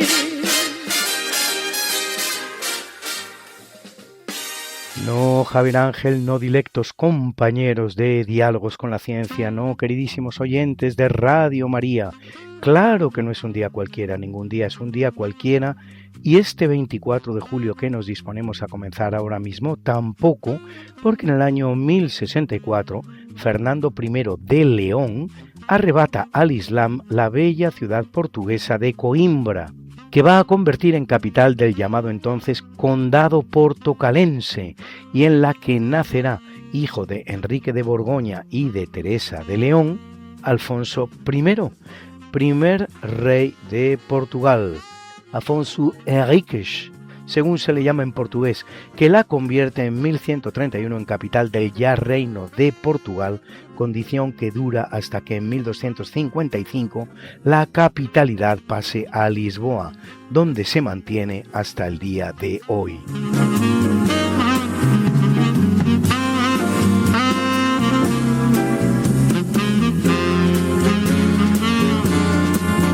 En el capítulo siempre fecundo de la conquista, colonización y evangelización de América por los españoles, que va a permitir a los indígenas americanos el tránsito del Neolítico al Renacimiento en apenas 2 generaciones, un tránsito que a los europeos había costado 7.000 enteros años, en el año 1574 Luis de Fuentes y Vargas funda en Bolivia San Bernardo de la Frontera o de Tarija, con 240.000 habitantes al día de hoy.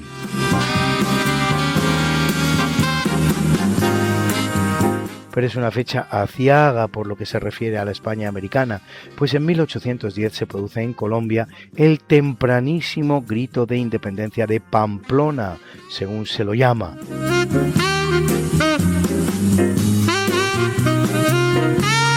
En 1811, en Chile, se realiza el primer Congreso Nacional, presidido por Juan Antonio Ovalle.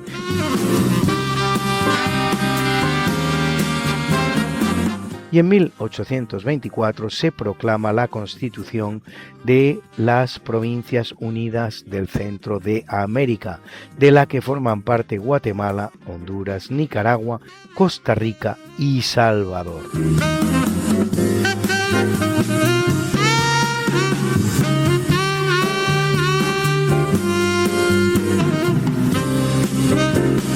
En 1847 llegan a Salt Lake City, en el estado de Utah, en los Estados Unidos, los llamados pioneros mormones, esto es, los componentes de la llamada Iglesia de Jesucristo de los Santos de los Últimos Días, fiesta oficial nada menos en el estado de Utah ya mencionado. Hoy la comunidad mormona, así llamada por el libro de Mormón, que constituye su obra de referencia, asciende a 17 millones de personas, sobre todo en Estados Unidos, aunque en 1890 será proscrita, en su origen los mormones aceptaban la poligamia.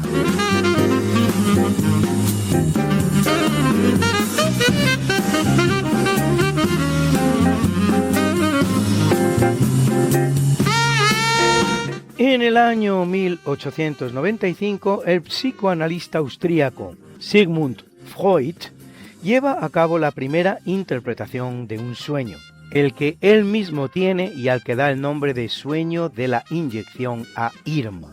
5 años más tarde presenta su obra La interpretación de los sueños, en la que Freud diferencia entre lo que llama contenido manifiesto, el sueño que recordamos, versus contenido latente, su verdadero significado oculto relacionado con los problemas, ambiciones, deseos del sujeto que sueña. Según parece, durante una noche lo normal es tener entre 3 y 6 sueños, sobre todo en la llamada fase REM del sueño, así llamada por el acróstico inglés Rapid Eye Movement, que en español debería ser sueño MOR, movimiento de ojos rápido, una fase que acontece entre 70 y 90 minutos después de caer dormido, en la cual la actividad cerebral es muy intensa, la respiración irregular y aumenta la frecuencia cardíaca. Parece ser que los sueños más largos pueden durar hasta 20 minutos, aunque esto es muy difícil de determinar en honor a la verdad. Y de todos esos sueños, el único que somos capaces de recordar es aquel que estábamos teniendo al despertar, salvo que se haga un esfuerzo premeditado por recordar un sueño una vez que hemos despertado. Lo cierto es que se tiende a olvidarlos con gran facilidad.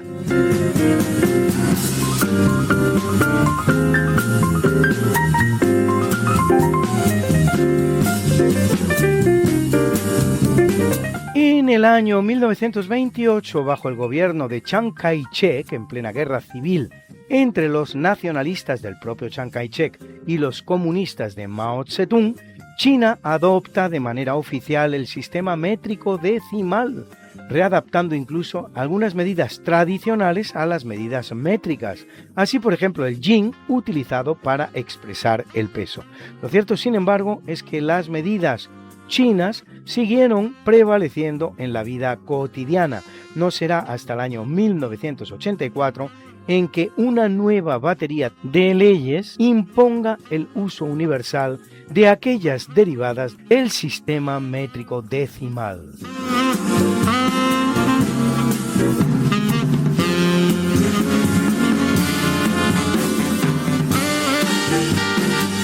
En el año 1969, tras una misión que había durado 8 días, Neil Armstrong, Edwin Aldrin y Michael Collins regresan a la Tierra en el Apolo 11, tras realizar el primer paseo lunar de la historia, acometido por los 2 primeros gracias al módulo lunar llamado Eagle, Águila, mientras el tercero se quedaba pilotando el módulo de mando llamado Columbia en el espacio.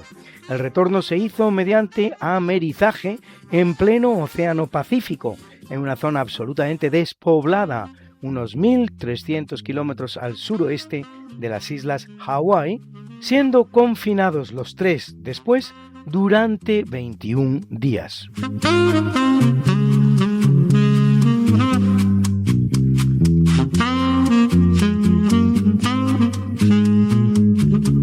En 1974, el Tribunal Supremo de los Estados Unidos ordena al presidente Nixon que entregue las cintas de las conversaciones de la Casa Blanca sobre el llamado caso Watergate, las grabaciones ilegales realizadas en la sede del Partido Demócrata.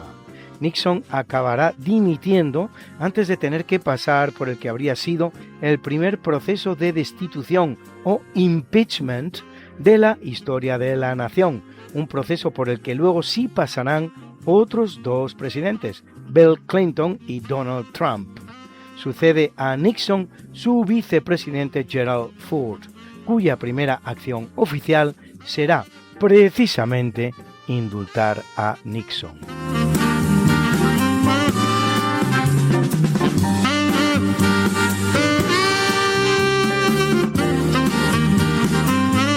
Y ahora algunas hazañas deportivas, porque en 1988 el español Pedro Delgado gana el Tour de Francia, tercer español en conseguirlo después de Federico Bahamontes y de Luis Ocaña. Después de Delgado todavía ganarán el Tour Miguel Indurain 5 veces, una de ellas en esta misma fecha, pero de 1994, Óscar Pereiro, Carlos Sastre y Alberto Contador, que además de ganar el Tour en 2 ocasiones, gana 3 vueltas y 2 giros.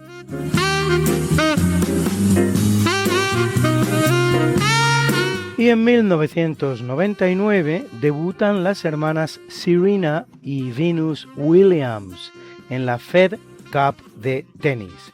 Al día de hoy, 27 años después, ambas hermanas de 45 y 44 años de edad siguen jugando al tenis tras haber completado un palmarés de auténtico espanto, a saber, 30 Grand Slams en individuales entre las dos, 23 Serena y 7 Venus, y 14 en dobles, 44 en total, a lo que añadir 5 oros olímpicos.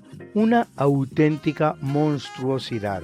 Solo una persona en la historia supera el récord de Serena en Grand Slams individuales, Novak Djokovic, con 24. Otra persona se ha quedado a poquísimo de igualarlo, Rafa Nadal con sus 22 Grand Slams. Se llama Grand Slam a los 4 torneos de tenis más importantes del circuito, a saber, el inglés Wimbledon, el francés Roland Garros, el norteamericano Open USA y el australiano Sydney.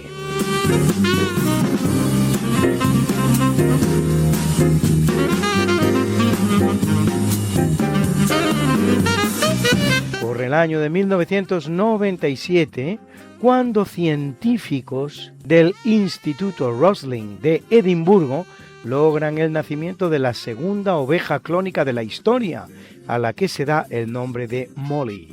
Habrá todavía una tercera, a la que se llamará Polly. La primera no es otra que la famosa Dolly, nacida el 5 de julio de 1996 gracias a los trabajos de los genetistas Ian Wilmot y Keith Campbell, del mismo Instituto Roslin de Edimburgo. Así pues, Dolly, Molly y Polly.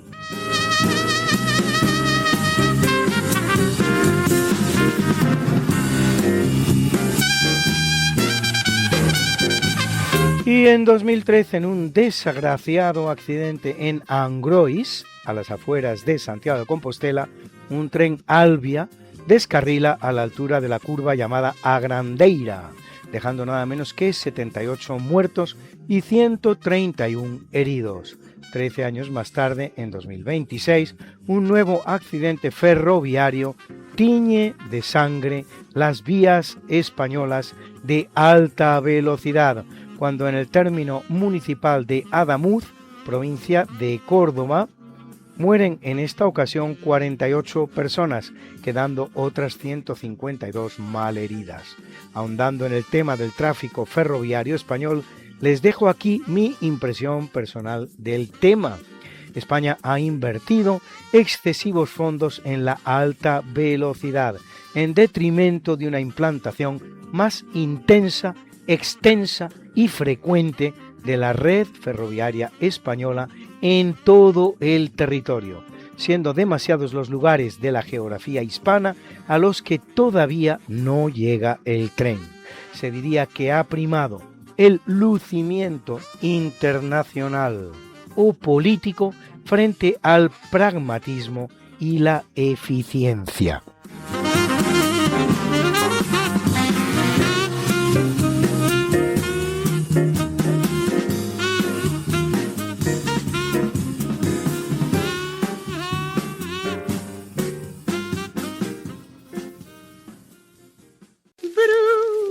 Bruna, nació María y está en la cuna, nació de día, tendrá fortuna, bordará la madre su vestido largo y entrará a la fiesta con un traje blanco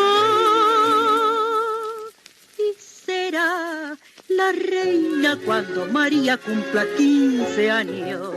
Te llamaremos Negra María, Negra María, que abriste los ojos en carnaval. En el capítulo del natalicio nace en el año 1242 Cristina de Stommeln, conocida también como Cristina Bruzzo, mística alemana que ya con 5 años vive experiencias de tipo místico. Cuando a los 12 años de edad sus padres se disponen a casarla, ella huye de su casa y se une a una comunidad de beguinas en Colonia. A los 15 años sufría de estigmas en manos, pies y hasta cabeza. Sus reliquias sobrevivirán a la destrucción de la iglesia de Provost durante los bombardeos de los aliados en Jülich en 1944. Es beatificada por Pío X en 1908. Luis. ¿Qué pasa, Mariate? ¿Les has recordado ya a nuestros oyentes lo de nuestro programa? Hija, qué susto. Pues no, la verdad. Pues hay que hacerlo, Luis. Pues sí, amigos, porque todos los jueves a la 1 de la mañana y muchos domingos a las 3 de la tarde, Mariate Aragonés, que es mi mujer y este servidor, estamos de nuevo con ustedes contándoles más y más historia. Pero historia de la buena, con mayúscula. En el programa Esta no es una semana cualquiera. Y con la mejor música. Mariate, ¿y los que no puedan escucharnos en directo? Siempre pueden entrar en el podcast del programa. Esta no es una semana cualquiera. Acuérdense, esta no es una semana cualquiera. Y escucharlo a la hora a la que más les guste escuchar la radio. Pues ya lo saben, amigos, esta no es una semana cualquiera. Con Mariate Aragonés y Luis Antequera. La historia como es. Y no como nos gustaría que fuera.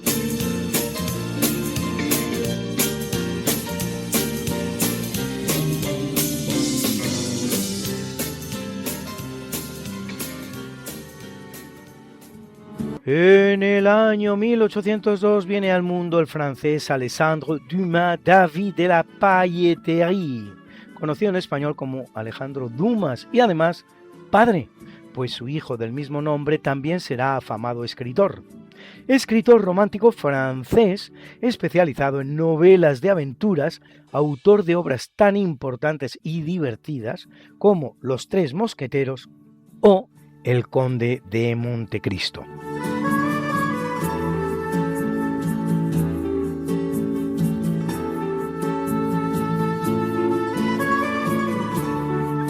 Y en 1985 nace Robert Graves, escritor británico, autor entre otras obras de Rey Jesús o Yo Claudio.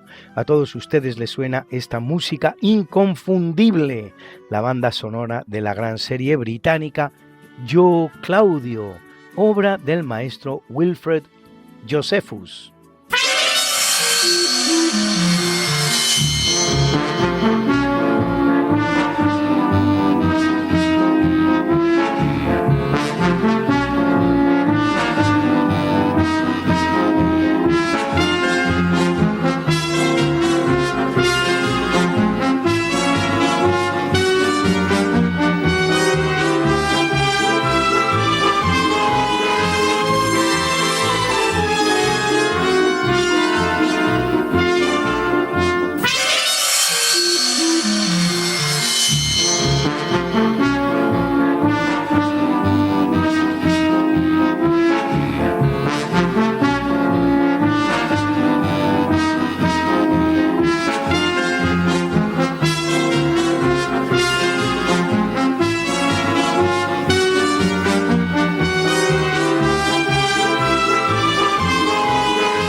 corriendo el año de 1897, nace la norteamericana Amelia Earhart, pionera de la aviación, primera mujer que cruza el Atlántico en solitario, en un avión, cosa que hace en 1928, desaparecida después en 1937 en un vuelo con el que intentaba convertirse en la primera mujer en hacer un vuelo de circunnavegación, vuelo que compartía en aquella ocasión con Fred Noonan, también desaparecido.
Capítulo del obituario, a la edad de 23 años, hijo del gran rey de España Felipe II, con su esposa Manuela de Portugal, muere en el año 1568 el que pasa a la historia como príncipe Don Carlos, heredero del trono de España, uno de los grandes personajes de la leyenda negra anti-española y particularmente anti-Felipe II. Todo empezó mal para este niño, pues al poco de nacer, a consecuencia del parto, muere su madre. Tras dar tempranas señales de inestabilidad emocional, disfrutaba asando las liebres vivas y cegando a los caballos, mandó quemar una casa porque de sus ventanas le salpicaron aguas sucias, intentó asesinar a su tío Juan de Austria, solo a modo de ejemplo, después de una caída por unas escaleras cuando tenía 17 años y de sufrir una trepanación cerebral, de las que se hacían entonces, el tratamiento de rigor al caso en aquellos días, sus síntomas se agravan y en 1568 Felipe II tiene que encerrarlo por liderar una conspiración contra el rey, su padre, él mismo, en connivencia con los rebeldes flamencos. El caso es que solo 6 meses después muere en prisión, generando toda clase de rumores.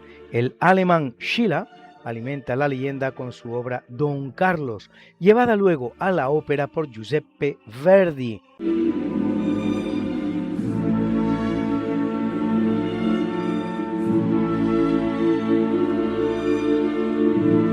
En el año 1991 pasa al otro barrio el escritor polaco Isaac Bashevis Singer, Nobel de Literatura 1978, autor de obras como La familia Moscat o El mago de Lublin. De origen judío, dedicó mucho tiempo al estudio del Talmud y hasta quiso ser rabino.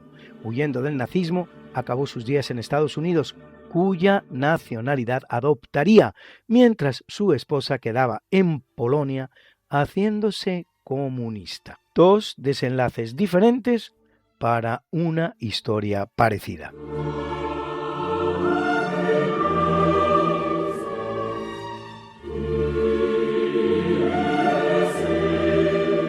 Y es un mal día para los actores porque en 1957 muere el francés Sacha Guitry, que además de escribir más de 100 obras teatrales, escribe y protagoniza también 33 películas, entre las cuales Le roman d'un tricheur, la novela de un tramposo, o Quadrille, cuadrilla. En 1980 lo hace el británico Peter Sellers, protagonista de El Guateque y de la serie de La Pantera Rosa.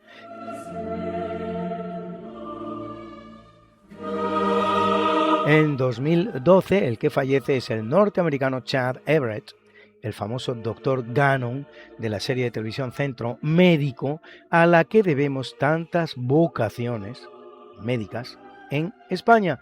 Y yo, la de mi mujer, sin ir más lejos, Mariate Aragonés, que me acompaña en Esta no es una semana cualquiera, a la que tanto quieren muchos de ustedes.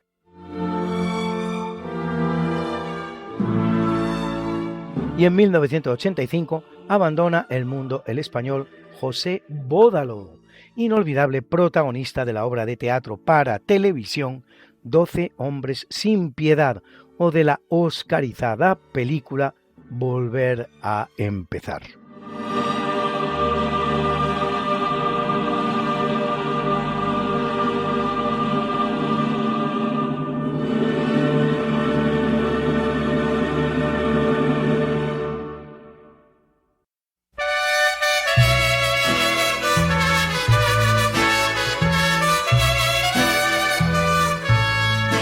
Estas son las mañanitas. Y felicitamos hoy a Aaron Elkins, escritor estadounidense, autor de la saga del antropólogo forense Gideon Oliver, que cumple 91, y a Hugh Ross, astrofísico y astrónomo canadiense, que cumple 81. ¡Felicidades, maestro!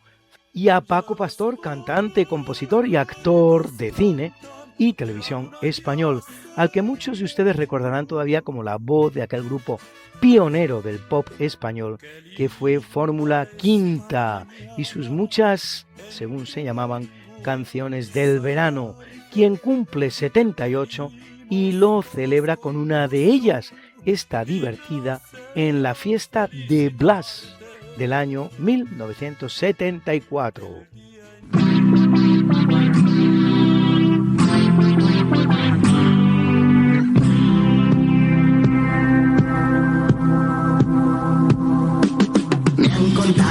Blas está preparando en casa una fiesta. Sé que irás esta noche y que podremos vernos tú y yo. Estaremos bailando hasta que salga el sol. Qué felices seremos hablando solo de nuestro amor. Qué felices seremos hablando solo de nuestro amor. En la fiesta de Blas, todo el mundo salía con unas cuantas copas de más. En la fiesta de Blas, en la fiesta de Blas, todo el mundo salía con unas cuantas copas de más. Tengo a la medianoche como testigo de nuestra cita, más bonita que nunca entre la gente vendrás a mí. Te diré que te quiero y al brindar con champán nos daremos un beso sellando nuestra felicidad. Nos daremos un beso sellando nuestra felicidad. En la fiesta de Blas, en la fiesta de Blas, todo el mundo salía con unas cuantas copas de más. En la fiesta de Blas, en la fiesta de Blas, todo el mundo salía con unas cuantas copas de más. En la fiesta de Blas, en la fiesta de Blas, todo el mundo salía con unas cuantas copas de más. En la fiesta de Blas.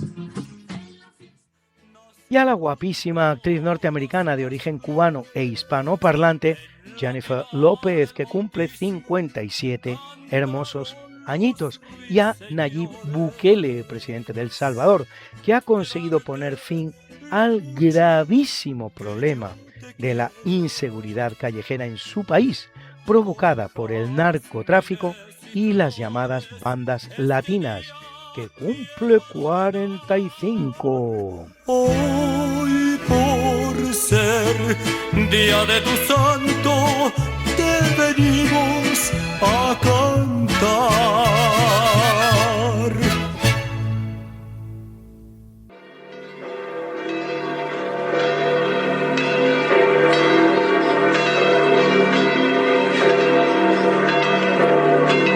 Y celebra la Iglesia Católica a Arnulfo, Bladmaco, Boris, Calcedonio, Meneo, Capitón, Cristina y las Carmelitas Descalzas, Ángeles, Pilar y Teresa,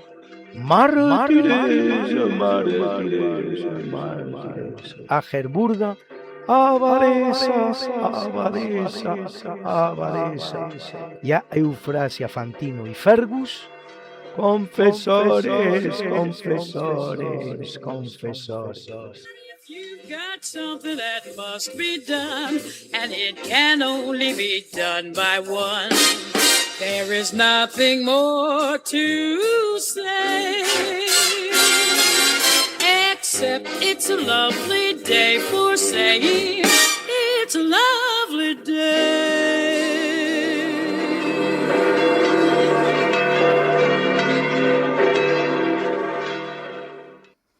El profesor José Manuel Amaya presenta la sección de curiosidades científicas. Buenas noches, señoras y señores oyentes. Soy José Manuel Amaya García de la Escosura, doctor ingeniero agrónomo y profesor emérito de la Universidad Politécnica de Madrid. Les estaba hablando de un filósofo de los más importantes de la serie dialéctica, Pitágoras, y les voy a seguir hablando de él para ver si podemos terminar ya con este sabio, porque es una vida bastante prolija, bastante complicada y de bastantes acontecimientos. Dadas las dificultades que en nuestra última intervención se dieron en la isla de Samos, producida precisamente por el dictador Polícrates, que le puso vigilancia a Pitágoras, dada la situación que creó cuando actuaba en ese aula subterránea que utilizaba para dar sus explicaciones. Y entonces, como cada vez tenía más adeptos, Polícrates le ponía más vigilancia. Y en definitiva, la cuestión se iba complicando cada vez más. Lo cual supuso que Pitágoras pensara abandonar la isla de Samos y marcharse a otro lugar más seguro, y precisamente así lo hizo. Se propuso marcharse a la Magna Grecia. La Magna Grecia estaba en el sur de Italia y tenía dos ciudades importantes, que una era Crotona y la otra era Sibaris. Aunque Pitágoras creía que marchándose a la Magna Grecia iban a desaparecer sus preocupaciones, sus persecuciones y todas las adversidades que venía arrastrando de la isla de Samos, pues fue así, porque empezó a tener dificultades tanto en Crotona como en Sibaris. En Crotona intentó abrir una academia, y para ingresar en esa academia, una academia al estilo de la que tenía en la isla de Samos, para ingresar en esa academia, pues había que tener una serie de conocimientos que en realidad muchas personas pues no tenían. De manera que bajo ese punto de vista, el ingresar en la academia pues era un problema. Y ahí aparecieron bastantes enemigos y sobre todo el principal de ellos era un tal Silos. Y por otra parte, eso era en Crotona. En Sibaris la cosa era distinta porque en Sibaris los habitantes se dedicaban a la buena vida y a los placeres, de manera que bajo ese punto de vista de Sibaris viene la palabra de sibarita, precisamente, por la forma de vida de los habitantes de esta ciudad. En definitiva, Pitágoras se sintió perseguido en Crotona bajo el punto de vista del tal Silos. Y entonces no tuvo más remedio que aguantar la situación y aprovechar alguna ocasión oportuna para desaparecer de esa ciudad, lo cual con el tiempo pues se produjo, evidentemente. Hay otra cuestión importante que es la cuestión astronómica, que esa no la hemos tocado. Precisamente era una situación, la cuestión astronómica, una situación de una gran importancia. Él tenía un mapa, vamos a poner mapa entre comillas, un mapa del cielo, en su cabeza, un mapa del cielo, una distribución de las estrellas. Y lo curioso es que a cada estrella y luego a su conjunto le asociaba una melodía. De manera que, bajo ese punto de vista, las estrellas que figuraban en el cielo, tenían música, pero lo curioso de esa música es que no se podía oír. Simplemente había que creer en que existía la música de las estrellas, efectivamente, pero inaudible por el ser humano, me refiero, en ese sentido.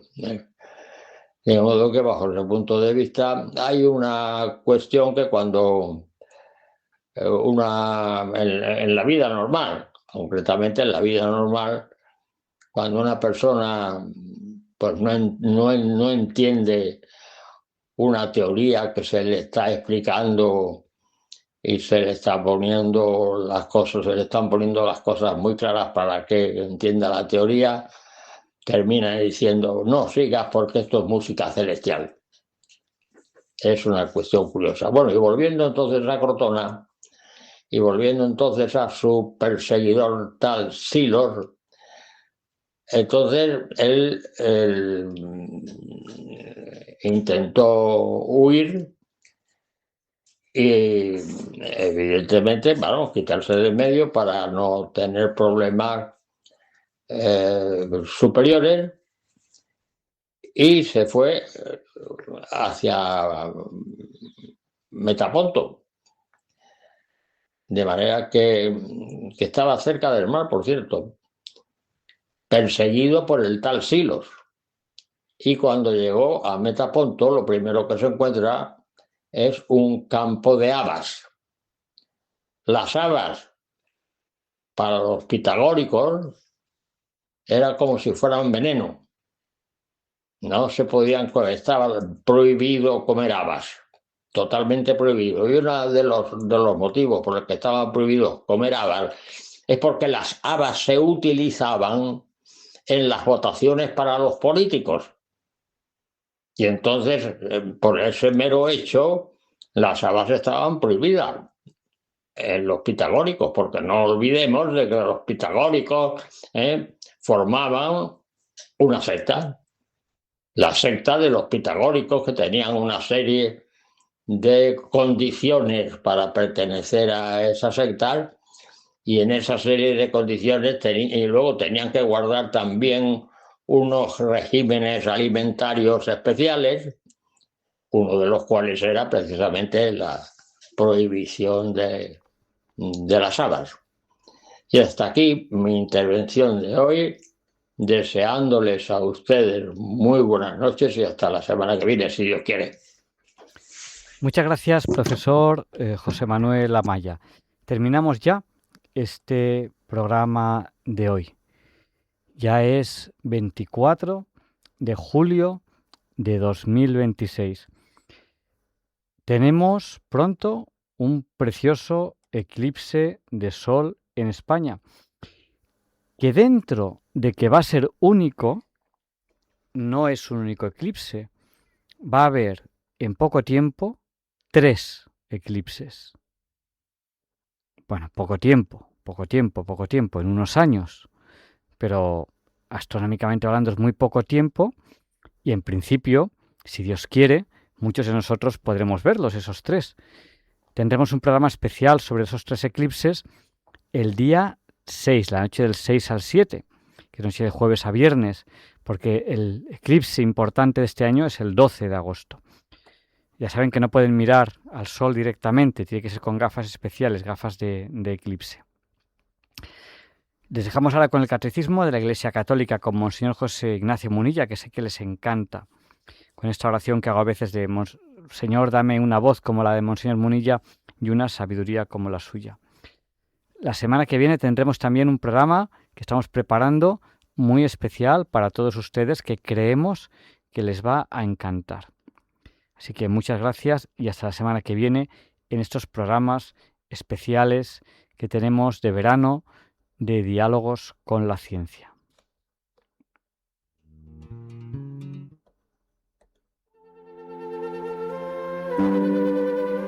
Ay, cómo no.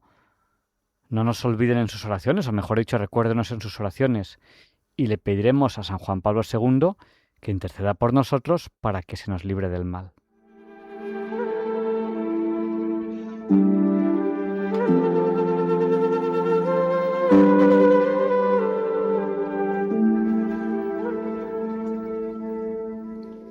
Y así concluye en Radio María el programa Diálogos con la Ciencia, dirigido por Javier Ángel Ramírez.